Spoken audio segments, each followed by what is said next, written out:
Bonjour Hervé Lebras. Bonjour. Se sentir mal dans une France qui va bien, c'est votre dernier livre aux éditions de l'Aube, à moins d'un mois des élections municipales. Europe 1 ce soir, dès 18h, sera en direct de Mourinx dans les Pyrénées-Atlantiques. Et vous serez de l'équipe avec Nathalie Lévy, bien sûr, comme témoin fil rouge, justement, pendant cette émission, autour de la thématique de la France périphérique. D'abord, Hervé Lebras, la France périphérique, cette expression presque un peu à la mode, ça existe ? Ça veut dire quoi ? Grosso modo, ça veut dire ce qui n'est pas les métropoles, mais quand on regarde dans le détail, la France périphérique est extraordinairement diverse.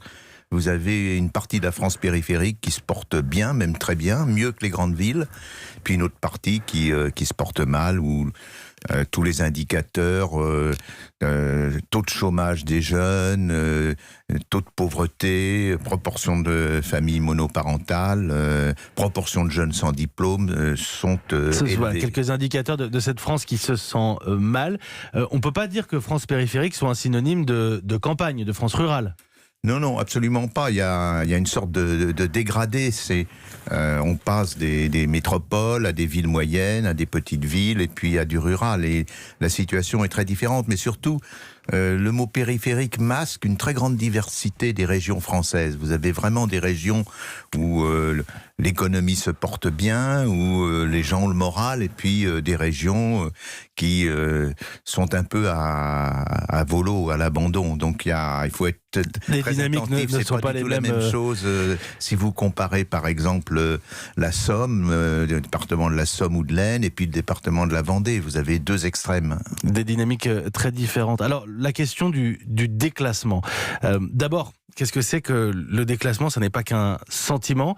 Et surtout, est-ce qu'il est réellement en train de se mettre en place, si j'ose dire, génération après génération chez nous ? Alors, déclassement, je ne sais pas si le mot est parfaitement exact. Ce qui se passe en France actuellement, c'est que les diplômes qu'on obtient ne donnent pas accès aux métiers auxquels on pourrait prétendre. Je vais vous donner 4 chiffres. En 1968, il y avait 6% de cadres et professions libérales, 6% de gens qui étaient passés par l'université. C'était pas les mêmes, mais si vous étiez passé par l'université ou vous avez très grande chance d'avoir un... Voilà, vous y arriviez.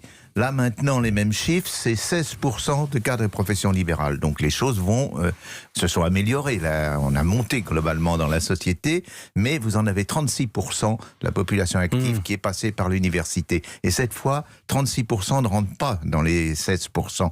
Donc, s'il y a des classements, il est au point de départ, c'est-à-dire qu'il est à la sortie des études. Et ça engendre une très grande frustration parce qu'on est dans un pays méritocratique. Si on a réussi ses études, on doit avoir une place dans la société.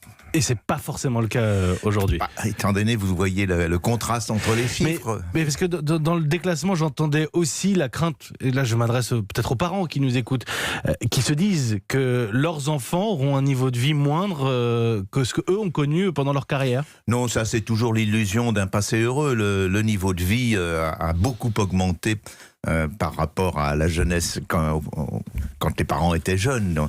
Et il n'augmente plus beaucoup, très légèrement depuis 2008, mais il ne régresse pas. Et si on compare, les parents ont été jeunes dans les années 70-80, leur niveau de vie était beaucoup plus faible. Donc là, on a tendance à enjoliver le passé. En revanche, je crois ce à quoi il faut penser, c'est pas en termes de niveau de vie, donc qui est quelque chose de réel, mais en termes d'aspiration. Et dans les années 70-80, les aspirations des parents se sont réalisées en grande partie. Et ce qu'ils craignent, et je crois à juste titre, c'est que les aspirations de leurs enfants, qui sont aussi les leurs pour leurs enfants, ne se réalisent pas. Vous touchez du doigt dans l'interview ce qui a été l'objet de votre travail, je disais, se sentir mal dans une France qui va bien. Parce que quelque part, vous dites qu'il y a un paradoxe entre le pessimisme des Français, on parlait de déclassement, de France périphérique, on pourrait parler des années de centralisation aussi et d'État jacobin qui ont donné le sentiment, en tout cas le sentiment à certaines régions d'être abandonnées, et à côté de ça des résultats économiques qui vont bien, l'emploi ça va mieux, et d'une manière générale la France qui n'est pas un pays à plaindre à l'échelle mondiale. Oui, c'est surtout, disons, ce qui m'a inspiré dans le livre, c'est la comparaison avec des pays qui ressemblent à la France. Donc j'ai pris les 28 pays de l'Union européenne, et il se trouve que dans ces 28 pays, on a une enquête d'opinion ce qui s'appelle les eurobaromètres, qui est passé, les mêmes questions sont passées dans les 28 pays. Donc on peut comparer l'opinion avec la réalité. Et les Français sont les plus pessimistes. Je vais juste donner un exemple. Il y a une question qui est: êtes-vous satisfait des prestations sociales dans votre pays? Les Français sur les 28 pays sont ceux qui sont le moins satisfaits. Ils sont moins satisfaits que les Bulgares ou que les Lettons. Alors qu'on a les meilleurs. Oui, la France est le pays des 28 pays européens qui consacre la plus forte partie de son PIB aux prestations sociales. Cela dit, ce qui fait notre qualité de vie, il y a une dégradation, je ne sais pas si je dis une bêtise, mais quand on parle de l'école, de l'hôpital en ce moment, des transports aussi, ce sont des éléments qui nous renforcent, qui font de la France un pays attractif, où la qualité de vie n'est pas mauvaise, mais ces éléments-là se dégradent. Oui, d'une certaine manière, il y a des éléments qui se dégradent, mais si vous voulez juger par exemple de l'hôpital, il y a des tas de choses qui se passent mal, notamment dans les urgences, mais en même temps, au fond, en tant que démographe, je regarde l'espérance de vie. Bon, l'espérance de vie, elle augmente plus beaucoup, mais elle continue quand même à augmenter légèrement. L'espérance de vie des femmes en France est une des plus élevées au monde, la plus élevée de l'Union européenne, donc quelque part, ce qui est... Ça fait du bien de vous entendre aussi, Hervé Lebras. Marche encore. Une dernière question, Hervé Lebras, puisque vous serez ce soir à Mourinx avec Nathalie Lévy, avec l'équipe du Grand Journal du Soir pour cette émission spéciale à quelques semaines des municipales. À Mourinx, dans les Pyrénées-Atlantiques, les municipales, l'échelon local. Est-ce que c'est un échelon sur lequel on peut jouer sur ces questions-là ou pas du tout? Ça se règle à Paris? Ou à la limite non, les élections municipales, au contraire, c'est au fond une des rares élections qui sont des élections locales où les candidatures, où les personnalités locales jouent un rôle très important. On le voit d'ailleurs dans la très grande diversité qu'il y a actuellement, y compris dans les grandes villes. Mais alors, dès qu'on va faire des villes plus petites, ça sera le cas de Mourinx, qui doit avoir de l'ordre de 7000 habitants.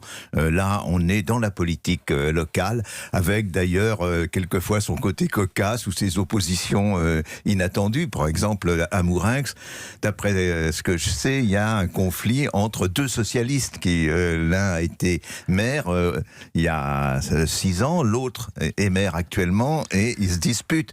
Vous imaginez quand même, c'est pas très à l'image de ce qui se passe à l'échelon national pour le Parti socialiste actuellement. On va suivre tout ça, Hervé Lebras, et vous retrouvez dès 18h avec Nathalie Lévy. Je sais que vous prenez la route pour Mourinx avec toute l'équipe du Grand Journal du Soir, l'air en l'occurrence. Merci beaucoup, Hervé Lebras.